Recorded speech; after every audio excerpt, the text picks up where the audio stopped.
अगर आप भी चाहते हैं कि आरसीएम म्यूजिक के वीडियो सबसे पहले आप तक पहुंचे, तो लाल बटन को दबा के चैनल को सब्सक्राइब जरूर करें और साथ में बेल आइकन को दबाना ना भूलें।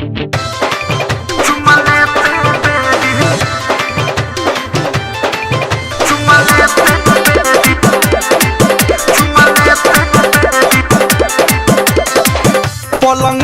परोसनी जवानी चेखो न कइले पलंग परोसनी जवानी चेखो न कइले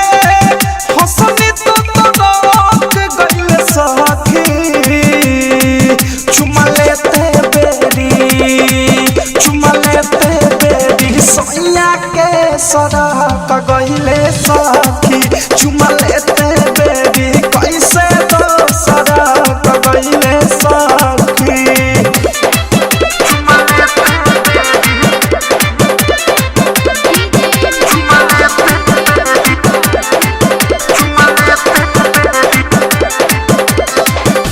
किया दे सखी साझही से करत रहुए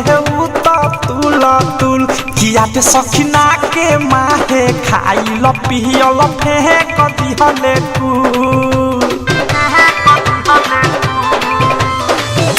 किया दे सखी साझही से करत रहुए तुल किया दे सखी ना के माहे खाइल पियल फेंक दिहले महाजा में साजा मिलल शुरुआत करते माथा तो खोड़ा के गइले सखी चुमा लेते बेरी सैया के सदहक गइले सखी चुमा लेते बेरी कैसे सदहक गइले रे सखी। डायमंड रिकॉर्डिंग स्टूडियो छौड़ा दाना।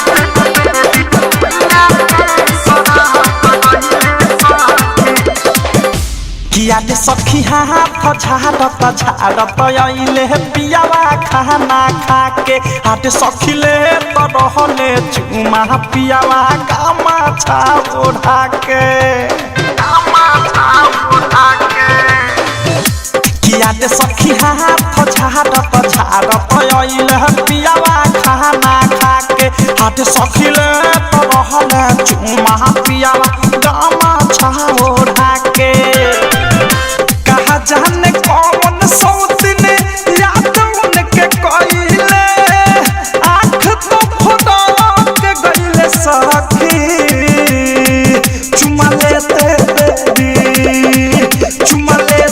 बेरी सैया के सदहक गइले सखी चुमा लेते बेरी सैया के सदहक गइले सखी।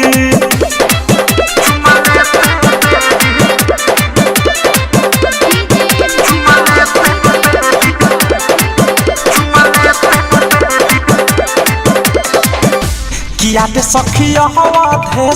प्रेमी पियावा के मुँह भइले चोखा हाथ सखी खाए करे लगले अचके में खोखा किया दे सखी हवा प्रेमी पियावा के मुँह भइले चोखा हाथ सखी खाए करे लगले अचके में खोखा राही टोट पीकी मिसल अनुडक्स कहानी मुकस तो छड़ा के गइले सखी चुमा लेते बेरी सैया के सदहक गइले सखी चुमा लेते बेरी कैसे सदहक गइले सखी। डाउनलोड कीजिए RCM music official app play store से आरसीएम म्यूजिक के सारे ऑडियो वीडियो डाउनलोड करने के लिए।